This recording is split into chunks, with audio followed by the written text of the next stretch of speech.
a llorar a la calle. Eurovisión està a la volta de l'esquina i aquest any ha tornat amb més força que nunca, gràcies al Benidorm Fest.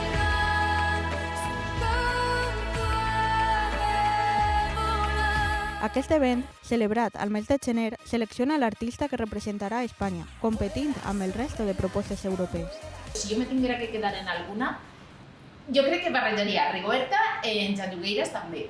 Per què? Perquè també és molt de terra, molt de que tornem a les arrels, a valorar el que és nostre i no sé, pense que serien dos propostes xules que ja estava bé que n'hi haguera alguna cosa així en Eurovisió.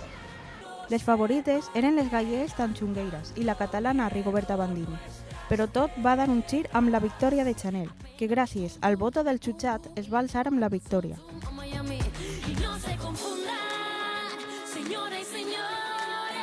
La cançó i l'actuació de Chanel me pareixen bones per a lo que és el Festival d'Eurovisió, encara que jo personalment no haguera agafat aquest tema per a representar a Espanya. És a dir, m'agradava molt més la de Rigoberta, inclús la de Raiden o l'homenatge a Rafael Acarrá. Por lo tanto, representante de España para Eurovisión, Chanel. Esperem que amb la seva cançó Slow Mo logre cautivar al públic europeu i consigamos eixe trofeu de cristal tan deseat.